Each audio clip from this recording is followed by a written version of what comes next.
Salve, salve pessoal, sejam muito bem-vindos a mais um episódio aqui do Saluscast. Hoje eu estou com a Bruna Lesina, que vai trazer muito conhecimento para nós sobre treinamento físico e crianças. Então, Bruna, já te agradeço muito a tua presença e eu já vou trazer uma reflexão para a gente compartilhar aí com o pessoal por que você criou muito esse mito de que criança não pode fazer força, de que criança não pode treinar. Agora tá mudando um pouco isso, mas em que momento tu acha que isso se perpetuou?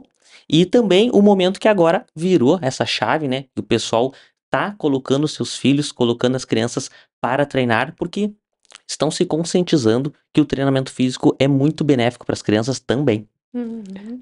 Então, Henrique, boa tarde. Eu agradeço o teu convite, né? É um prazer estar aqui no teu espaço falando sobre um assunto, um tema que eu acredito muito, né? Sou muito feliz nessa área. E respondendo então a tua polêmica, né? Muito se criou um mito dizendo que a criança que treina não cresce, né? Interfere diretamente no hormônio do crescimento. Uhum. Então, muitos pais, médicos, a própria literatura antigamente trazia que treino de força, né, treinamento para criança interferia nisso. Mas quando a gente fala de treino para criança, né, a gente fala em intensidade, volume adequados à faixa etária, né, com relação ao crescimento, ao desenvolvimento, às fases que a criança está enfrentando em determinado período. Perfeito. E o teu interesse em relação a esse treinamento físico, né, com as crianças, desde o início, quando tu entrou na graduação, já surgiu esse interesse ou foi em algum momento que tu teve alguma experiência que tu pensou assim, ó, eu vou É. atender só as crianças? Então, eu sempre brinco porque eu tenho 4 irmãos, então eu já tinha um estudo de casa em casa, né. Mas quando eu entrei na educação física, até sou muito grata e orgulhosa de ser cria da Federal de Santa Maria, Uhum. porque ali eu tive muitas oportunidades de extensão, pesquisa, eram diversos laboratórios. E os professores eram muito incentivadores de nós passar pelos grupos, passar pelos laboratórios lá dentro. E eu tive a oportunidade de ingressar no NAEFA, no Núcleo de Apoio da Educação Física Adaptada, logo no início do semestre, e ali eu trabalhei muito diretamente com crianças, passei um tempinho num projeto de crianças com asma na piscina. Então, o trabalho em si na graduação, eu estive diretamente, ligada às crianças. E depois, assim, quando, né, fui para outras áreas, fui para ginástica laboral, fui para musculação convencional em academias, mas depois, assim, eu percebi que o trabalhar com crianças, né, era diferente, é um mercado também que está em crescimento, né. Hoje a gente está entendendo melhor a criança, já vem até um tabu, né, que antes a gente escutava muito falar: "Ah, criança nem gente é", e agora já a gente consegue dar importância, né, assimilar uma criança como uma pessoa, como um indivíduo que tem as suas necessidades, suas capacidades. Então, eu fui vindo mais nessa linha de entender o quanto o exercício, o quanto a atividade física ia ser benéfica para a criança, além da prática dos esportes, né, que é muito comum nessa faixa etária, da educação física escolar e assim. Uhum. As fases de desenvolvimento, o que que as pessoas que estão nos escutando precisam entender e precisam saber sobre essas fases de desenvolvimento e como que o conhecimento dessas fases faz com que tu precise manipular ou prestar atenção em alguns detalhes para atender essas crianças, para prescrever o treino para essas crianças. Uhum. Bom, o movimento, né, o exercício, assim, da criança por si só, já começa na vida intrauterina, né. Perfeito. Ali a resistência da parede uterina, a criança já começa a fazer as movimentações e a própria movimentação se dá, o crescimento, o desenvolvimento físico dela e motor também. Uhum. E então desde a fase, inicial da criança, da vida, né, o bebezinho em si, já apresenta movimentações, já é estimulado motoramente a posturas, a ganhos, posturais, a ganhos de habilidades motoras desde essa fase inicial da vida. Então, quando a gente trabalha com um bebê, a partir, digamos, ali dos primeiros meses de vida, a gente já faz estímulos para que ele tenha habilidades posturais. Mantenha a postura da cabeça, segura o pescoço, o tronco, né? Já analisa o engatinhar, já faz estímulos para ficar em pé, conforme as fases do desenvolvimento, né? Existe um período, uma janela de aprendizagem para determinados movimentos, mas aí a gente vai observando conforme a criança também vai apresentando o seu desenvolvimento individual. Então tem a fase, hã, junto com a literatura, né, da reflexiva, que é logo no início da vida, mais ou menos ali até 1 ano.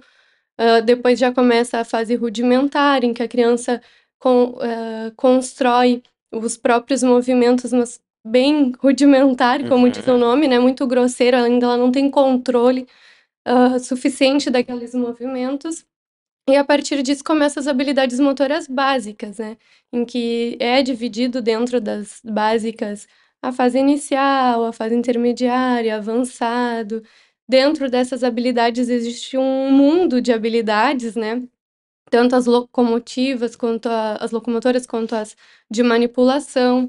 Então a criança vai passando ao longo do crescimento físico com o desenvolvimento motor em diversas etapas, né, até chegar na fase do desenvolvimento em que ela tem um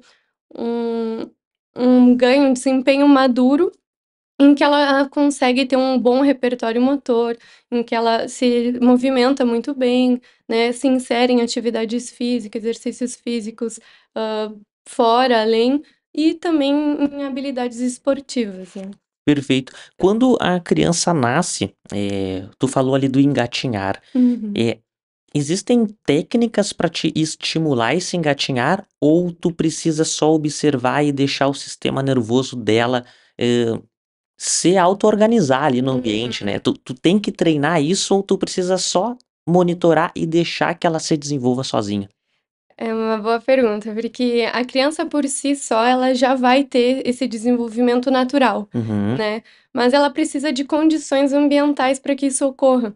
Então, nessa primeira fase da vida, a gente interfere mais na questão ambiental, né, a estimulação, a questão da disposição do lugar, de brinquedos, para que isso ocorra naturalmente a partir da curiosidade e da individualidade daquela criança.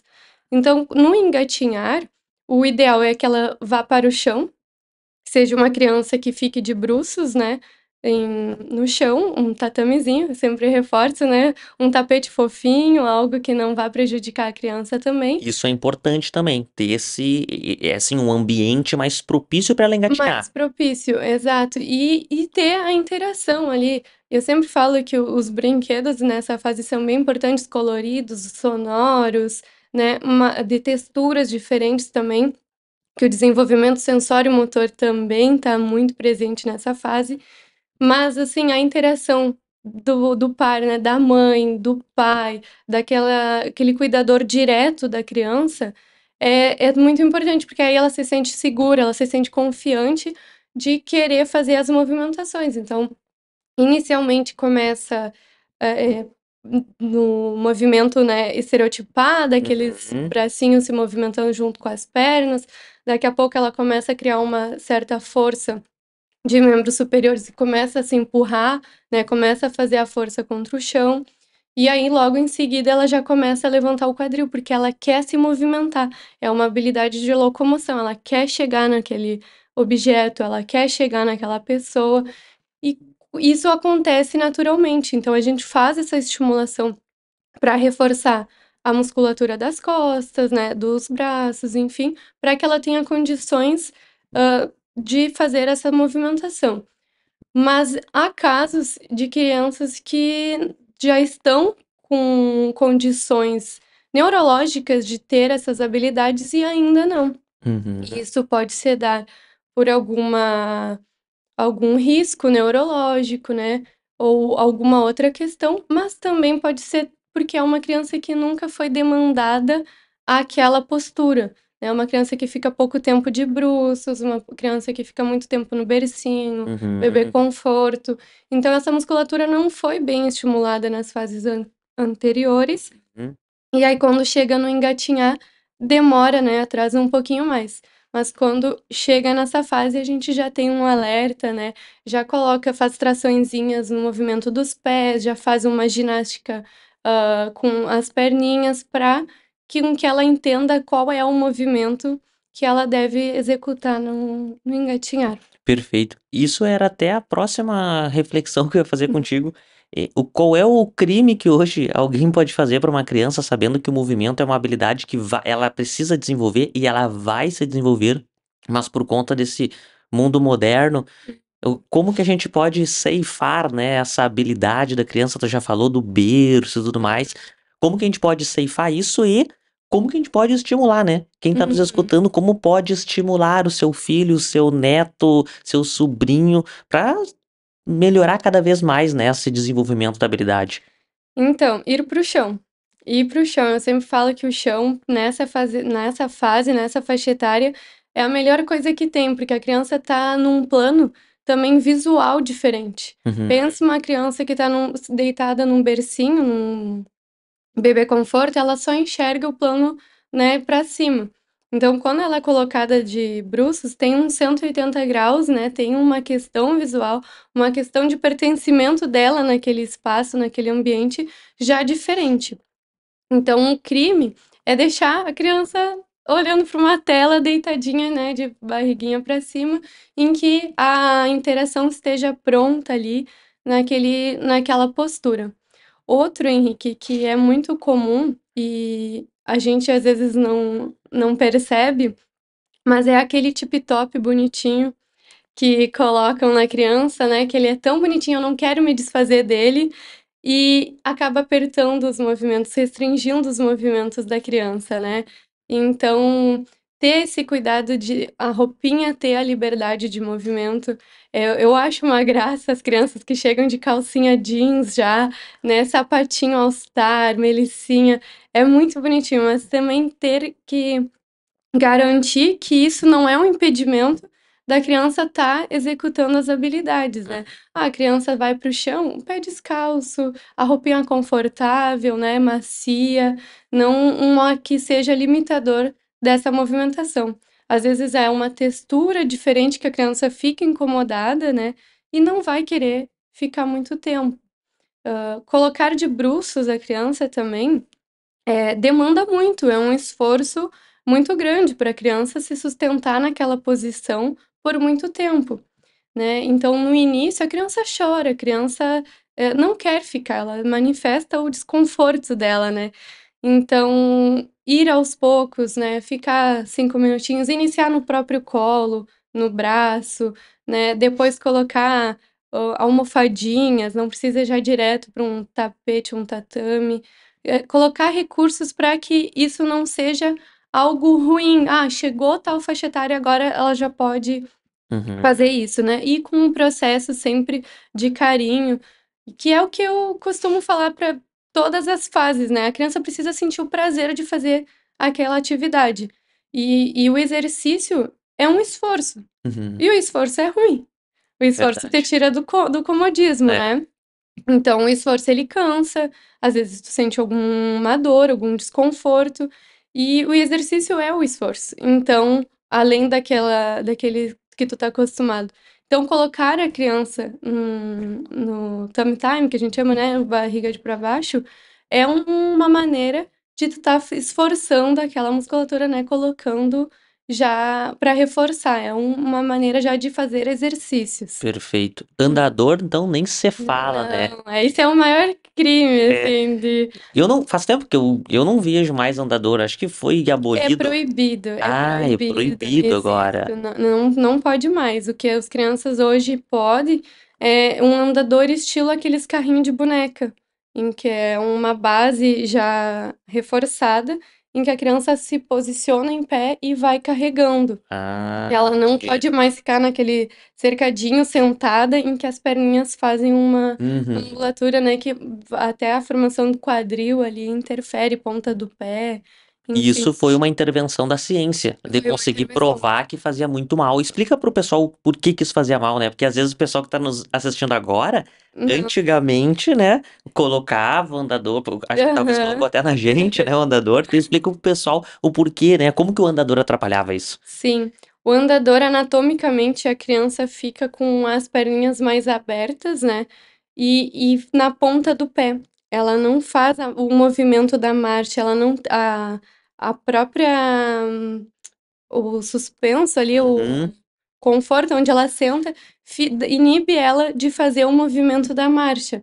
Além de ficar com essa questão da ponta do pé e abertinho ali.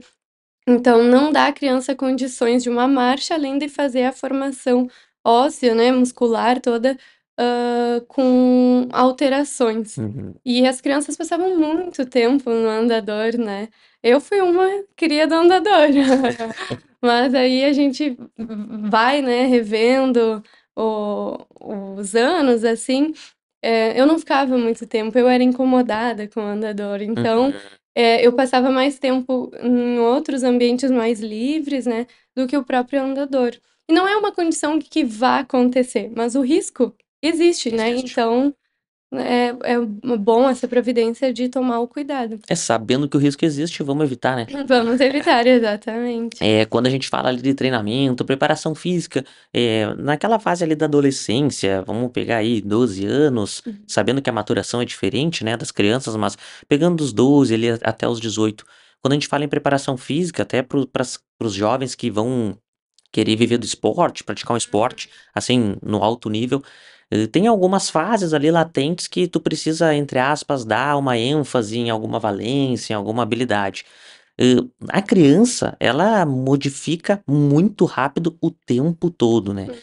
Existe esses períodos de latência para desenvolver algumas habilidades específicas do 0 aos 8, do 0 a 12, que tu tem que.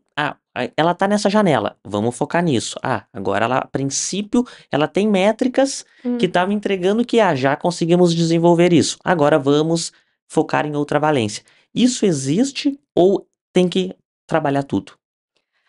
Existe, quando há uma proficiência, já uma habilidade esportiva, escolhida, né, ela já tem, sei lá, a preferência, a praticância pelo tênis, então ela vai trabalhar muito mais a rebatida, né, diferente de um chute, por exemplo. Uhum.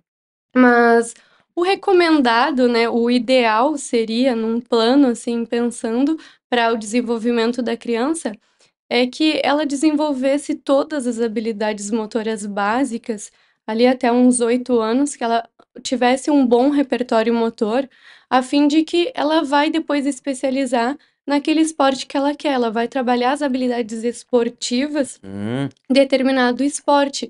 E o repertório motor dela, a própria ciência, né, tem diversos artigos já que nos trazem que ela com um maior repertório motor não vai diminuir, por exemplo, a chance dela ser pior no esporte por ter começado aquelas habilidades específicas, direcionadas depois. uhum. Muito pelo contrário, ela consegue se movimentar, consegue ter uma noção corporal muito maior, né, e de potência do corpo dela, para adquirir depois as habilidades combinadas, as habilidades esportivas.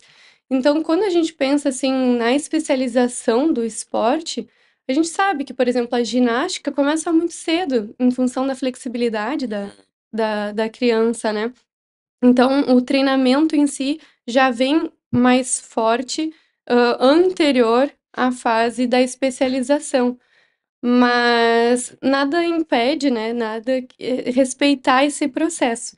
Só que quando a gente fala em alto nível, a gente não fala de, esporte saudável, né. Exato. Então, a especialização precoce acontece, E é ela muito não é comum. boa, não é bom. Não é bom, não é Uhum, bom em função até do a criança, né, a pessoa como um todo, ela se desenvolve também como um todo. E uhum. até a questão emocional da criança, de não saber às vezes ou não entender o processo que é ser um atleta, né, levar isso como um trabalho, não deixa de ser, né, as responsabilidades de um atleta que deve ter. Então, isso tudo acaba interferindo E aí entra várias ciências, né? Sim. Várias linhas. Tem gente que é a favor, defende super bem o porquê da especialização precoce, e tem outras que não, que preferem respeitar essas individualidades, né? As fases do desenvolvimento. Eu trabalho mais na questão fora do alto rendimento, né? Em que a criança vai se desenvolver com um bom repertório motor. Inclusive, eu não trabalho com o esporte em si, mas só com a iniciação esportiva, quando a criança ali está iniciando a maturação, já tem uma preferência por algum esporte. E entra também outra linha, porque a criança com 12 anos, ela já começa a não querer praticar exercício físico. Ela Só já ficar o esporte, que é só só praticar. ela e olhe lá, sabe, Uhum. a prática de exercício hoje na criança vem mudando, principalmente nessa fase, porque já passou a brincadeira, já passou a fase da educação física escolar que era muito legal. Uhum. E agora se tu não tem uma aptidão física, ou tu não é muito habilidoso, tu não tem um repertório motor amplo que te dê condições para ser bom no esporte, emocionalmente tu não quer mais praticar. Tu já começa a rejeitar, tu não quer te expor, né, naquele determinado esporte pra não te Não, causar o ruim, né, aquele perfeito. sentimento ruim. Então a criança quando chega pra nós, por exemplo, com 12 anos, a gente quer que ela sinta prazer em fazer. Então, se ela quer praticar um esporte, a gente vai tentar trazer habilidades motoras daquele esporte, mas direcionando para capacidades físicas, né, para aptidão física daquela criança e dentro da necessidade daquela criança também. Uhum. E é um período, né, como tu falou, maturação diferente. A gente tem que estar muito atento nessa criança, porque com crianças, principalmente meninos, com 12 anos, tem uns que já maturaram, tem outros que não. Então é diferente ali também, quando vai trabalhar em duplas, trios, Uhum. né? Tem aquele que já tá com uma força muito maior, porque já maturou, e aquele ainda que não tem ainda a maturação, né? Não passou por esse processo ainda, e é muito menorzinho, né, é ainda às vezes muito infantil, então essa fase tem que cuidar bastante, e quando faz a prescrição de alto nível, essas crianças já estão num treino mais intenso nessa fase anterior, né. É legal isso que tu trouxe, porque quando eu estava na escola, eu lembro que as pessoas que não tinham as habilidades muito desenvolvidas, elas viravam leitores de arquibancada, né? Uhum. Então, em vez de ir praticar, ia ler o livro, né? Na É. arquibancada, acabava sendo excluído. Tu acha, que até por causa dessa especialização precoce das crianças, eh, até dentro da escola, essa exclusão vai ser cada vez maior, ou seja, vai aumentar cada vez mais os leitores da arquibancada? Eu acredito que sim, se a gente não mudar hoje a educação física escolar, até a questão do currículo escolar, assim, sim, porque a gente vem com uma questão também, Henrique, emocional muito presente. A gente não via falar sobre crianças com ansiedade, crianças com depressão, e hoje é muito comum tu lidar com crianças nessas condições, né. Então, a criança que sofre de ansiedade, a criança que sofre de alguma questão emocional, dificilmente ela vai ser essa criança que está inserida no grupo ali, praticante do esporte, né. Até porque o praticante por si só já tem uns benefícios fisiológicos que minimizam também os sintomas dessas doenças. Mas eu acredito que sim, que está aumentando. A a gente chega numa educação física escolar hoje, o esporte está muito presente já desde antes, né, anterior às fases ali da aquisição de habilidades. Pouco se trabalha a questão das capacidades físicas, né. Hoje a gente vai fazer um teste com uma criança, de 12 minutos correndo, dificilmente aguenta. A gente adapta para os 6 minutos, dificilmente aguenta. Crianças que, dificuldade de pegar uma caneta no chão. Então sim, eu acredito que está aumentando, e também por outros fatores, né. Hoje os apartamentos são menores, as casas são em condomínios já mais fechados, às vezes pouco espaço para movimentação, poucos irmãos, né? A segurança também já não é a mesma. Eu lembro quando eu era criança, nossa, a gente juntava os vizinhos, primos, eram 10 crianças, 10 bicicletas na frente de casa. E hoje, como é que uma criança vai chegar e vai sair de bicicleta na frente de casa? Quantos carros estão passando ali, né? Então, tudo vem mudando, assim, o incentivo à prática daquela criança. E quando a gente vai pensar em espaços públicos, também não são muitos, né? Que são bons para a prática da atividade física de criança.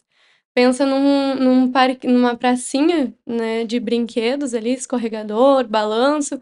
Tu vai no final de semana, tá lotado, né? E aí, até tu conseguir esperar fazer.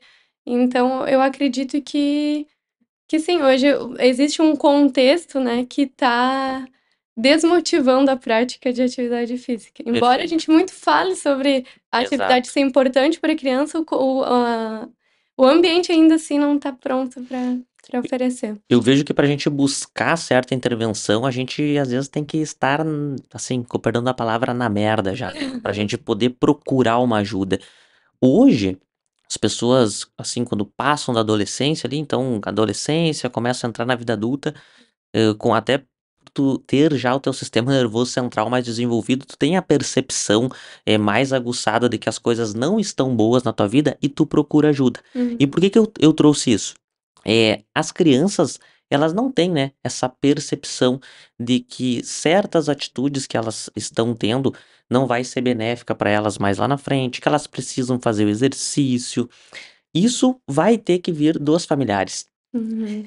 E aí eu fico pensando, hoje se eu estou com um problema, eu vou procurar um personal, né, um treinador, um médico, um nutricionista. A criança não vai ter esse ímpeto. Então, quais os sinais que os pais têm que estar atento? Eu acredito que a criança já tinha que ter um treinador, né, desde o início, mas como o esporte não é visto e o exercício não é visto como prevenção, e sim como estancar já o sangramento, Hum. quais são os sinais importantes que os pais têm que ficar atento para que eles busquem essa ajuda profissional, para que essas crianças se movimentem e não tenham algum problema mais lá na frente, né?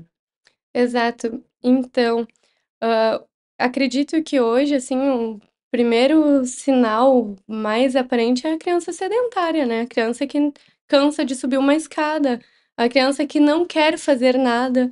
A criança por si só, ela já é ativa. Uhum. E aí uma criança que fica muito tempo em televisão, é uma criança que não topa ir caminhando até o supermercado, por exemplo, né, uma criança que sempre quer, é mais, assim, inativa, já é um sinal. Tem uma recomendação, né, de atividade física para criança, e ali geralmente passou dos 6 anos é 1 hora por dia. Então 60 minutos por dia, é garantido que a criança faça isso? Não faz. Os recreios, que eram uma correria, né, tinha que ir várias pessoas cuidar o recreio das crianças. Hoje o recreio é celular, é cartinha, sentadinho, então não. E é 10 minutos, né? E é 10 minutos, diminuiu. O tempo da educação física também diminuiu, né, antes era 3 vezes, agora tá 2, podendo ser uma vez só, anos iniciais, ali onde a gente tá no período das habilidades motoras básicas, fundamentais, é um período de Imagina. educação física. Um período é 50 minutos. Então, se eu depender só da escola, em que a professora precisa fazer uma organização com aquelas crianças, às vezes precisa de um deslocamento dentro da escola com aquelas crianças, já se torna 30, 35 minutos de aula, né. Uhum. Existem conflitos entre as crianças, obviamente, que a gente tem que mediar, né. Então, a prática, assim, de intensidade moderada a alta, que é a recomendação, tu faz 10, 15 minutos, né, até chegar naquele estágio. Então, quando chega em casa, o teu filho, ele é garantido o direito dele de 1 hora de atividade, né, física, a gente muitas vezes já chega cansado, né. E isso não é um julgamento também, né, que eu falo, a rotina de cada um hoje é de uma forma, né. Mas entender o processo da criança também, as necessidades, que não é porque é criança que não precisa se movimentar, né, não precisa de exercício. Então eu acredito que o primeiro sintoma é o sedentarismo. Segunda questão é a alimentação da criança, né. Esses dias eu li por cima o resumo só de um artigo, em que falava que hoje uma criança faz o consumo de 30% da alimentação dela é de ultraprocessados. Imagina. Então 30% da alimentação dessa criança. E aí tu vai ver as lancheiras do colégio, é uma bolachinha recheada, é um todinho, é um suquinho, de laranja, nossa, né, sem suquinho de laranja que acham que é Delicioso. melhor que o todinho. E por quê? Porque é fácil, é prático, né, tu tá na correria, tu precisa ir trabalhar também, então tu vai estar lavando a fruta, tu vai estar fazendo pãozinho, por isso que eu falo, uma vez que outra acontecer isso, é válido, né, a gente entende, mas quando se torna o hábito da criança, o hábito alimentar da criança vai ser esse, Perfeito. né. "Ah, a criança não se movimenta muito", não, nunca se movimenta. O hábito da criança vai ser sedentário. Então quando é adulto, virou um sedentário. Não, a vida inteira foi sedentário. Só que dificilmente e até vou mudar minha fala. Era difícil encontrar crianças, por exemplo, com, síndromes metabólicas, né, tipo, crianças com triglicerídeos alto, colesterol alto. Hoje não é. Hoje tu já encontra crianças com essas questões também. E aí muito se dá pelo hábito de vida dela desde criança, né. Perfeito. Hoje a faixa etária que tu tá atendendo é do 0 aos 12, qual é o teu maior público? Do 0 ao 15, 0 ao do 15. 15 anos. Isso, o maior público tá ali entre 12 e 13 anos. 12 e 13. 12 e 13. Eu atendo, Henrique, todas as crianças que me procuram, Uhum. porque há uma questão também de só atende crianças que precisam de movimentação, precisam de uma terapia do movimento, né. Então, assim, a minha criança é saudável, ela precisa ir lá fazer exercício, né, então o exercício ele é necessário para todas as crianças, com alguma condição neurológica, com uma condição, física, com uma condição metabólica ou saudável, Uhum. ou, né, sem nenhuma condição. Então, lá o nosso público de 12 anos são adolescentes que os pais perceberam a necessidade, né, aquela criança que queria ficar muito tempo no quarto, aquela criança que estava muito introspectiva, muito tempo no celular, vamos lá, precisamos se movimentar, fazer um exercício. Uhum. E também eu tenho crianças que é associados a outras terapias, né, que ela precisa de uma movimentação, um olhar mais para o desenvolvimento motor daquela criança. Crianças com autismo, crianças com paralisia cerebral, que precisam também de uma especificidade do treinamento, entender o processo do desenvolvimento daquela criança também. Mas hoje o foco, o nosso público maior tem sido de 12. 12. Embora a gente tenha de todas Atende as todas as as faixas faixas. etárias. Isso.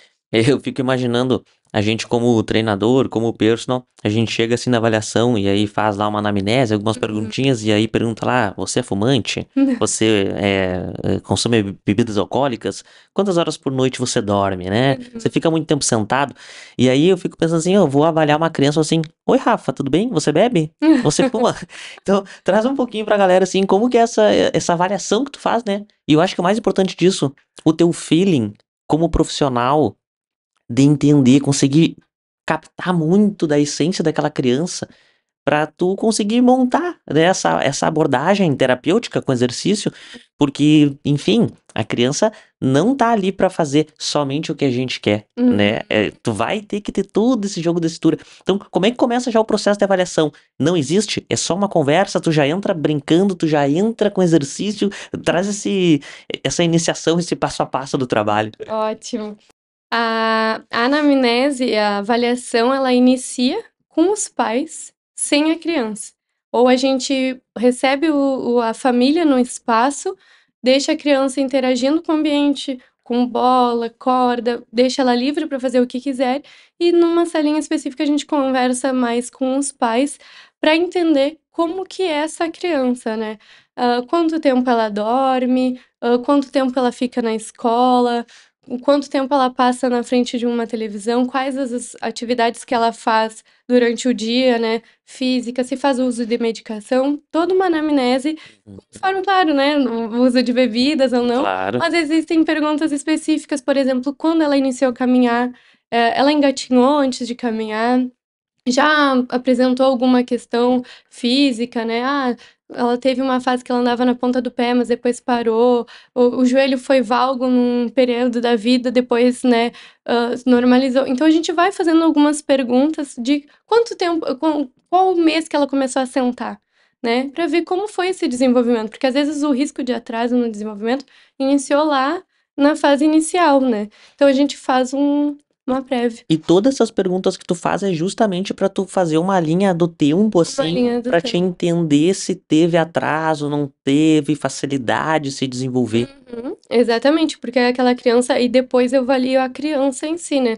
E aquele questionário com os pais me respondem muitas questões já da avaliação motora, né. Quando a gente vê um risco de desenvolvimento ali, de atraso no desenvolvimento, a gente já percebe: "Não, mas esse atraso, ele foi identificado já em fases anteriores", Uhum, ou esse risco de atraso é pelo estilo de vida que aquela criança adotou, né. uhum. Então a gente vai fazendo. Ou aquela criança que é muito ativa foi porque tem um histórico também já de atividades desde antes. Então, até para ver em que nível a gente inicia com aquela criança. Entendi. Uma criança que já é super ativa, sempre praticou exercícios, atividades, esportes, eu não vou fazer uma fase anterior em que eu vou desmotivar essa criança, né, eu já vou partindo do princípio que ela já tem muitas habilidades, já consegue alcançar outras potências, né. Então, quando a gente faz a avaliação motora, especificamente eu faço um teste de habilidades motoras, né, vejo o desempenho dela nas habilidades motoras, e o que que é importante para aquela faixa etária ali, o que que é importante para aquele desenvolvimento. A gente faz um teste de agilidade, a gente faz um teste de força, de potência, um de flexibilidade, de resistência. Então, dependendo da fase, né, e se eu tô falando de uma criança já que começa ali com 6 anos, né, tudo depende. Uhum. Daquela criança que nunca fez nada, ela não vai fazer um teste já muito amplo, né, em que a criança vai se desestimular naquele primeiros Sim. contatos ali. E o feeling, Henrique, é engraçado lá, a gente tem uma Alexa no espaço. Só pra tu entenderes. E a criança, ela tem a liberdade de chegar e pedir pra Alexa a música que ela quer escutar naquele período da aula dela ali, né.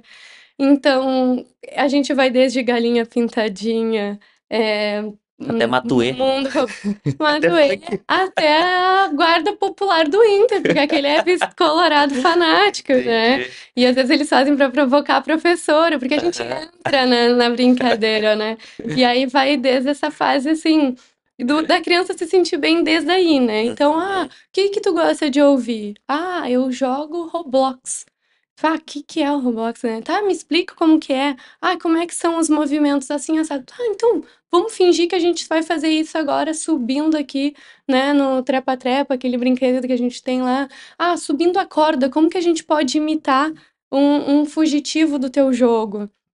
Ah, eu tenho uma menina lá que ela gosta muito da coleção de livros da Bruxonilda. Bruxonilda. Bruxonilda. E aí tinha uma história que ela me contou durante a aula, que era uma macaca que imitava a Bruxonilda.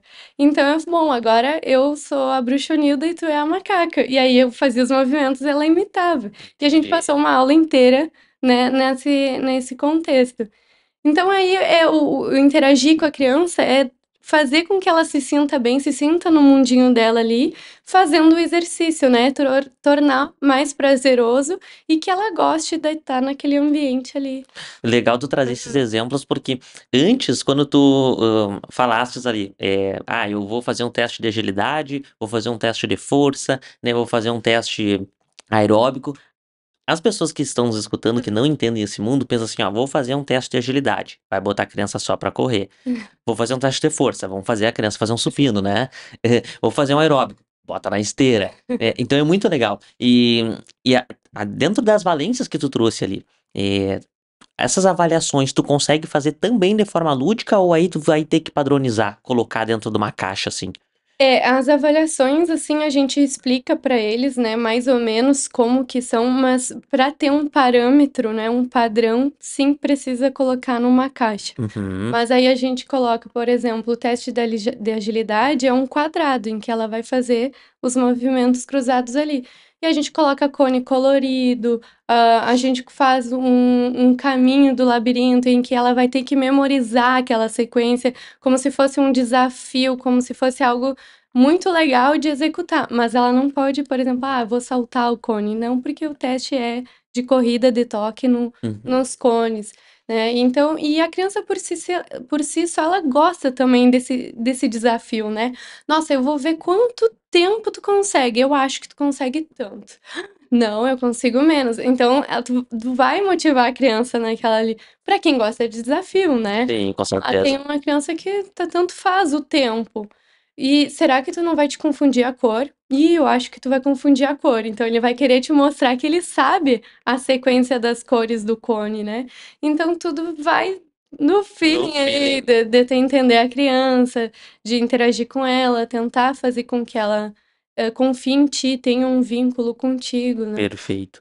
Tem alguma, assim, alguma intervenção que não possa fazer? Ou seja, existe alguma restrição para as crianças que a gente quer ajudar, mas pode acabar prejudicando, seja por uma especialização precoce ou por ela não estar ainda preparada para fazer tal tarefa? E Sim. Ah, quando a gente fala de criança, a gente tá falando de um indivíduo em crescimento, né. Todo o corpo dela tá se transformando, tá mudando. Então pense em articulações, né, em desenvolvimento, musculatura, que ela não tá acostumada a ter uma carga ali, e a gente colocar uma carga externa, né. Então acontece muitas vezes de sobrecarregar, né, o treino dessa criança por não estar preparado fisicamente, né, ou motoramente para aquilo ali. perfeito. E quando eu falo fisicamente, é muito fácil dar esse exemplo de força, né, colocar cargas externas ou fazer um volume de treino muito grande para aquela criança, em que acaba prejudicando, né. O hormônio do crescimento a gente falou como mito, mas ele é real numa carga muito além, Uhum. né, numa carga muito acima, sim. Suprime ele. Suprime, exato. Então a produção dele diminui, né, e afeta sim o crescimento, mas isso a gente fala com sobrecargas. Uhum. Quando a gente faz um treinamento adequado, a criança consegue executar aquilo ali, a gente não tá falando de limites, né, carga máximas, enfim. E quando a gente trabalha com criança também, a gente não vai colocar uma carga externa elevada, a gente faz exercícios com o próprio corpo, porque ela tá se potencializando, né, tá descobrindo as potências do corpo dela. Uhum. Então a gente faz exercícios mais de pliometria, isométricos, né, do que carga com força, Carga externa. externas, assim. Uhum. Mas um dos fatores, assim, que eu acho que é um pecado fazer com a criança é tu sobrecarregar ela de: "Ah, não, tu já consegue fazer isso. Poxa, tu tem 12 anos, como é que tu não vai saber pular corda?", né. Então, tu colocar uma expectativa naquela criança pela faixa etária dela, Uhum. como se ela tivesse tido diversas vivências e experiências anteriores, né. Então: "Nossa, como é que tu não sabe chutar uma bola? Como é que tu não consegue te posicionar para dar um chute?". Acontece, né. Então, tu não saber dosar o nível de proficiência, né, o nível de exigência para aquela criança, também é um fator que eu acho que é um pecado, assim, porque tu acaba trazendo para ti dizendo: "Eu não sou bom, eu sou ruim, eu não consigo", né, então eu acho que acaba desmotivando, ao invés de potencializar aquelas Tu habilidades. aumenta o nível de frustração, né, que tu já tinha Já tinha. falado antes sobre isso, e eu fico pensando assim, como que às vezes os pais ou os familiares acabam atrapalhando, tentando ajudar, né. Exato. Porque, às vezes o pai ou a mãe, o familiar vai dar esse feedback, né, achando que: "Ah, eu vou encorajar, né, a Uhum. criança", e aí traz justamente isso: "Ah, tu chuta uma bola, mas não pula uma corda, onde já se Uhum. viu?". Tu percebe um pouco isso na tua prática? Sim, sim, e de ambos os lados, assim, por exemplo, aquele pai que queria muito ser atleta, né, ou queria muito que o filho fosse atleta e o filho não tem um interesse pelo esporte, não tem, então existe uma cobrança, né, em cima de tu tem que conseguir, vai de novo, tu consegue. Não, a criança já não precisa o vai de novo, né? Não, eu tô te olhando, né? Vai lá, o pai tá te olhando, vai. Então a gente às vezes até pede para os pais não estarem presentes, tudo depende também de cada caso. Tem casos que a família não pode estar presente, Uhum. e tem outros casos de superproteção também. Prof, eu acho que esse daí vai dar problema no ombrinho. Acho que esse ele não vai fazer por causa do joelho, né? Esse ele vai cair. Nossa, ele caiu, né? Ah, que bom! Então, assim, eu tô vendo, né, ter também essa delicadeza de conversar com a família, porque a superproteção é natural, né? Eu não tenho filhos, mas eu sempre brinco que o dia que eu tiver filhos, eu acho que eu vou fugir um pouco do profissional, porque tu vê teu filho pendurado numa corda numa altura, tu já fica com o É. coração na mão. Eu sei que é profissional ali, eu vou estar fazendo a segurança, mas quando tu é a mãe, tu não tá pensando naquela segurança do profissional, né? Então, são diversos fatores, assim, meu filho nunca cruzou no trepa-trepa da pracinha, porque eu não deixei. Eu achei que ele podia se machucar. Quando ele tá correndo muito rápido, eu fico com medo que ele não consiga desviar de uma árvore, desviar de um poste. Então eu falo, diminui, né? Crianças que chegam lá e não. A gente trabalha com grama sintética e tatame, né? Uhum, Diferentes tipos de piso. Tem outro lado também de borracha. E as crianças, elas têm que ficar de pé descalço, no máximo a meia. uhum. E tem crianças que, quando ficam no pé descalço, não conseguem colocar todo o pé no chão por uma questão sensorial. Então, essa criança nunca ficou de pé descalço, para não sujar o pé, para não gostava, né? Tem uma temperatura diferente, uma sensação diferente. Então, tem essas questões também dos pais, Uhum. que, por uma superproteção, né, inibiram isso. E tem aqueles que já chegam, né? A gente já trabalhou com filhos de atletas profissionais que querem a criança um super atleta ali com 2, 3 anos, né? E Uhum.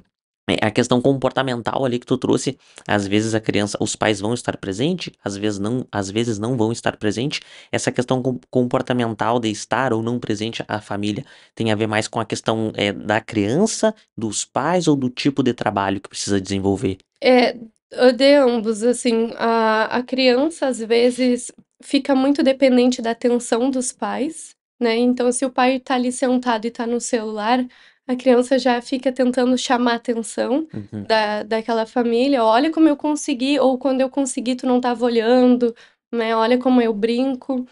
Às vezes a questão dos pais interferindo na aula, né, no treino ali, eu vi que tu não conseguiu, faz assim com o pé, inclina mais, né, então também acaba atrapalhando, mas são alguns casos, assim, específicos. Tem uns que os pais mesmo falam: eu percebo que quando eu não tô olhando, o desempenho dele é outro, o comportamento dele é outro", e aí muda, Muda, muda, né? muda. Criança às vezes fica mais solta quando tá sozinha, né, ela já se sente mais segura, mas até os 2 anos a criança é obrigada a estar com o responsável presente. Perfeito. Mas é mais para uma questão de De segurança, segurança. responsabilidade. Isso, ali com os bebês a gente inclusive faz a família fazer junto, a gente quer fazer esse vínculo da família com a criança através do exercício, né, Uhum. então é muito importante às vezes botar perto da pele, né, acalmar a criança. E quando é bebê, às vezes acontece de ter que trocar uma fralda na hora, às vezes a criança quer o peito, né, às vezes a criança tá com um dentinho lá nascendo, incomodando, Uhum. então é uma sessão que precisa mais do familiar presente, né. Ainda Entendi. esse vínculo é muito com o cuidador direto, e então a gente acaba, precisando da figura ali de confiança próxima. Perfeito. Tu que está imersa, né, nesse mercado, como que tu vê a perspectiva para os próximos anos? Tu vê que vem tendo uma evolução, um pouco mais de procura, conscientização. Tu acha que talvez essa nossa cultura tá engolindo as crianças numa força que talvez não, a perspectiva não é boa para os próximos anos? Como que tu enxerga isso? Não, eu acredito que vai crescer bastante, né? Hoje já se fala muito sobre os malefícios da tela. Então, a criança hoje fica muito tempo em tela. Os pais estão se conscientizando de que isso está prejudicando o desenvolvimento da criança, né? Então, eles estão procurando algumas atividades extras. Também a questão da alimentação, que eles percebem que o corpo da criança já está se desenvolvendo de uma forma diferente. Então, eu acredito que ainda vai crescer muito. Uhum, E existe uma linha, a ciência vem estudando muito a criança, que antes a gente estudava muito a questão biológica, o desenvolvimento do corpo, né, as alterações físicas, fisiológicas daquele processo de crescimento físico e desenvolvimento motor. uhum. Agora a gente fala muito sobre o desenvolvimento cognitivo daquela criança, as funções executivas daquela criança. A gente fala muito do desenvolvimento emocional daquela criança. E o exercício está presente como um facilitador, como um benefício para esse desenvolvimento integral, né, de todo, assim, da Perfeito. criança. Então eu acredito sim que a chance de crescer esse mercado é maior, assim. Uhum. Se hoje eu pudesse estar falando agora com os pais, deixar uma mensagem para eles do quanto isso é importante e como que eles podem procurar assim se informar sobre esse tipo de trabalho e às vezes até aproximar a criança um pouco mais da atividade, porque se a criança não faz nada, não vai colocá-la dentro numa academia, né, ou de um espaço mais lúdico do nada. Talvez vai ter que também fazer essa progressão de esforço, de sobrecarga na Exato. criança, né? Então, que mensagem que tu deixa para esses pais para tirar a criança da tela, botar essa criança no chão, botar o pé no chão e Botar o deixar pé. essa criança brincar? Então, eu diria que passar mais tempo com a criança, né, estimular isso, levando num parque, levando numa pracinha, caminhando pelo bairro, se é possível, né, andar de bicicleta com a criança, pular corda, fazer uma corrida, fazer um chute a gol, iniciar esse esforço, assim, de intensidade baixa, moderada, para a criança ir se acostumando, né. E a criança, Henrique, ela procura essa relação, esse vínculo com os pais. Ela necessita, né, desse vínculo.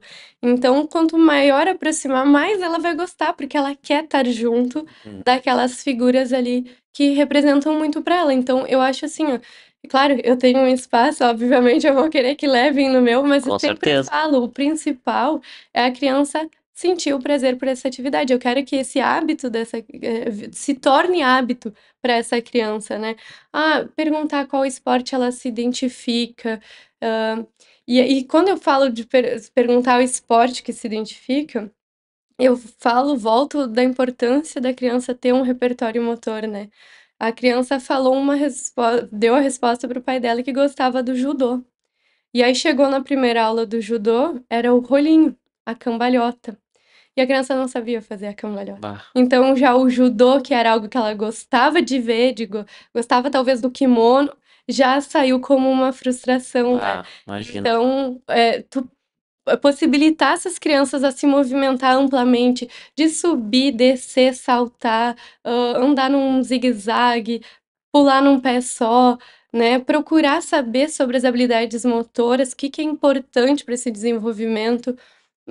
Existe um aplicativo hoje, inclusive desenvolvido aqui pela Universidade de Santa Maria, pelo meu ex-orientador, Que digamos assim, legal. o professor Copete. Ele desenvolveu um aplicativo que é uma animação, né, uma figurinha, praticando a habilidade motora. Uhum. Então, daqui a pouco tu não precisa ser um especialista no movimento, tu não precisa ser um professor de educação física para ensinar aquela habilidade. Eu sou a avó da criança, quero brincar com ela, eu posso mostrar a animação para a criança e: "Ó, agora tu vai repetir, agora tu vai reproduzir". E Uhum. já se torna, bastante interativo, né, uma vez que é uma animação, é um bonequinho, a criança pode escolher com qual animação, qual bonequinho ela se identifica. Uhum. Então e para quem tá cuidando, assim, mais a movimentação, os padrões de movimento daquela habilidade, também existem critérios ali, o que que precisa ser analisado, o ângulo do cotovelo, né, a distância que percorre. Então Esse aplicativo é muito bom, é o FMS, Fundamental Motor Skills. Que legal. Ele tá disponível no Android, se eu não me engano, Uhum. ainda não foi disponível para o iOS. iOS. Mas é muito bom, porque aí são recursos hoje que tu pode buscar para acompanhar o desenvolvimento do teu filho dentro de casa, Sim. né?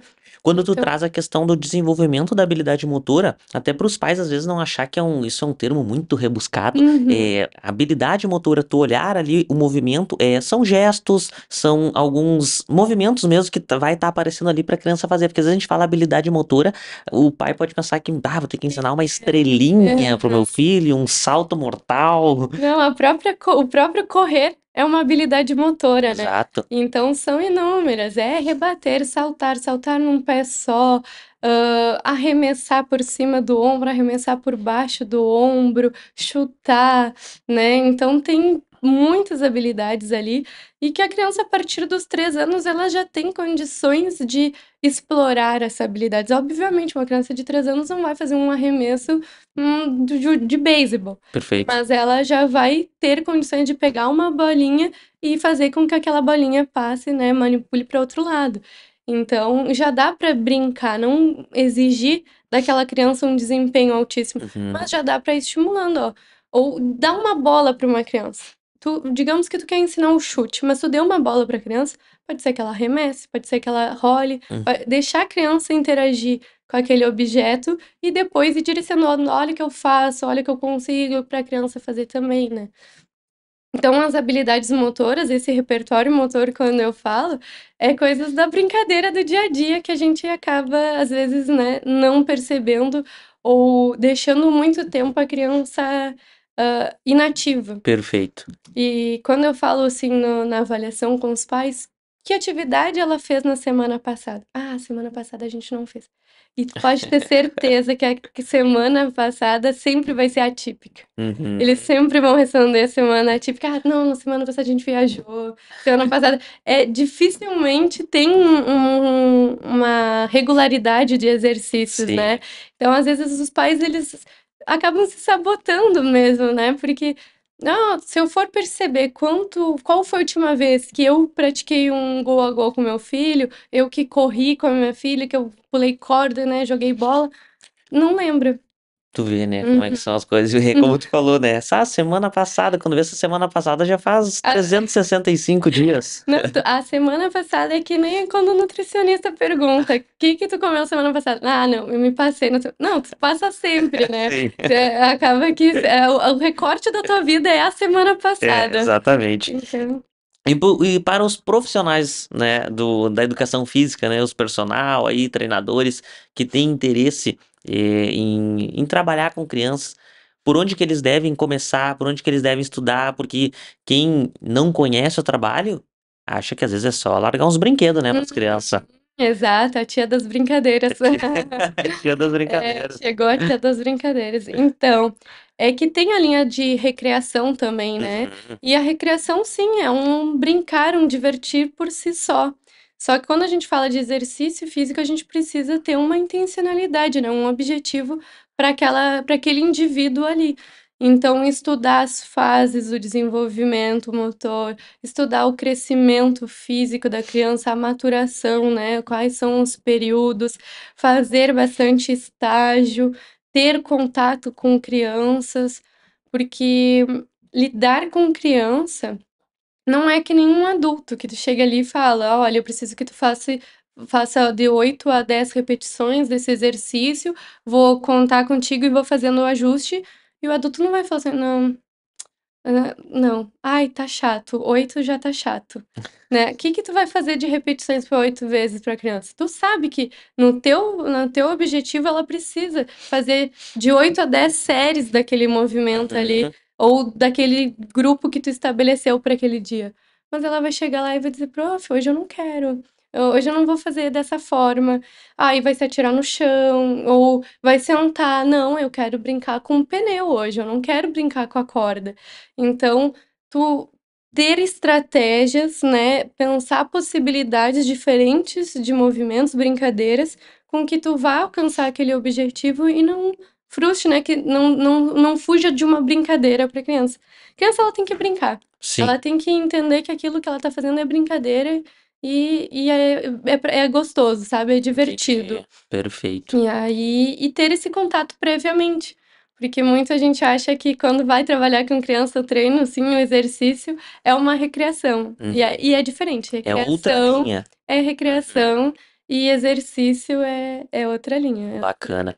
Fala pro pessoal um pouquinho sobre a tua empresa. Aonde que tu está trabalhando hoje? Conta um pouquinho da história dessa empresa, como que ela foi se construindo, ela se expandiu, Uhum. os serviços que ela oferece, como o pessoal pode entrar em contato contigo, entre outras Ótimo, informações. perfeito. Então, a empresa, né, é em Porto Alegre. A Uhum. gente está hoje localizado no bairro Higienópolis. A empresa, o lugar, ele foi pensado para estimular diversas habilidades motoras, que as crianças tivessem a liberdade de se movimentar. É um espaço bem colorido, né, com diferentes brinquedos, mas muito para a criança se construir livremente, o exercício livremente deles ali, né? Tem espelho, tem tatame, tem corda, tem trepa-trepa, tem diferentes tipos de bola de tamanhos.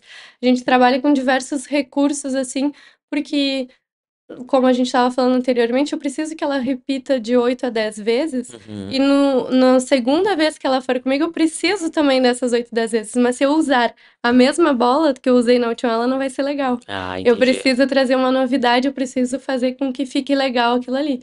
Então, hoje a gente pensou num espaço assim e vem num método, né, para proporcionar à criança o exercício, o treino, de forma divertida e prazerosa, que a criança se sinta acolhida desde que ela chegue lá até a hora de sair, né? Que ela Entendi. queira estar lá.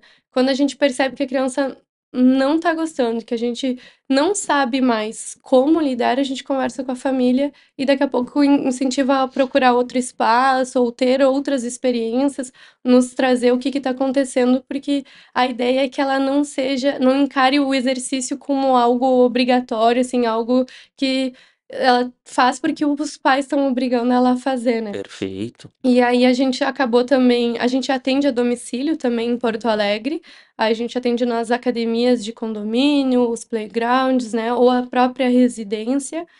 E também a gente está atendendo hoje em Balneário Camboriú e Itajaí, né, com atendimentos domiciliares. Aí a gente também, é só entrar em contato pelo Instagram, @blphysicalkids, Uhum. ou pelo WhatsApp também, né, que é 559 80 26 0613. Perfeito. Vamos deixar na descrição aqui do episódio pro Ótimo. pessoal entrar em contato, tanto pelo Instagram Uhum. quanto pelo WhatsApp também. Ótimo. Vamos lá, então. Agora, antes de finalizar, eu tenho um presentinho aqui para te dar da nossa patrocinadora, que sempre traz um mimo para os nossos convidados. Ai, que legal. Então, é a Padoca Arte, ela te mandou aqui uma lembrancinha. Essa lembrancinha aí é uma refeição, um quitute saudável aí, Que né? legal, Ela sempre traz aí o slogan obrigada. que é que o teu único remédio seja o alimento. Então, Uhum. ela sempre se preocupa em trazer algum presente de qualidade aí, nutritivo para os nossos convidados. Ah, muito obrigada. Eu fico bem feliz de estar aqui participando, como eu disse, né? É um assunto que mexe muito comigo, é algo que eu acredito muito, que eu gostaria que tivesse esse olhar para todas as crianças, que todo mundo tivesse essa oportunidade, né?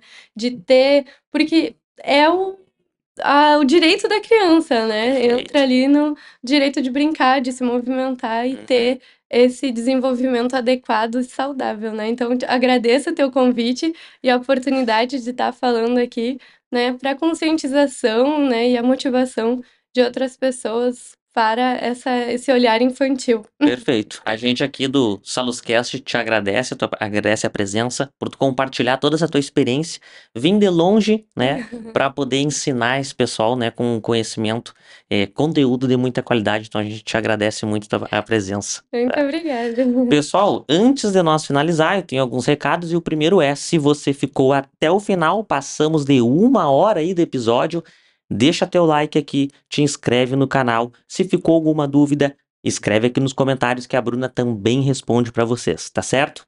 Em algum lugar dessa tela aqui vocês vão ver um QR Code e nesse QR Code estão os nossos patrocinadores. Então, já quero agradecer a Fábrica de Suplementos. Se você precisa de whey, creatina ou qualquer outro suplemento, é só você ler esse QR Code e você vai conseguir entrar em contato com a empresa. E, além da Fábrica de Suplementos, agradecer o Dr. Juarez Lopes, que é um médico neurocirurgião. Se você precisa de uma consulta, porque está precisando fazer uma avaliação aí sobre o que está acontecendo nessa mente, você pode também ler esse QR Code e entrar em contato com ele, tá certo? Então, presta atenção aqui. Deixa teu like, se inscreve no canal, deixa aqui nos comentários se você tiver alguma dúvida. E tem mais um recado. Se você quiser trazer sua empresa para dentro do SalusCast, aqui embaixo na descrição vai ter um link para você entender sobre as ativações. As ativações é uma forma de você trazer a sua empresa para dentro do SalusCast, tá certo? Eu aguardo vocês no próximo episódio. Um grande abraço.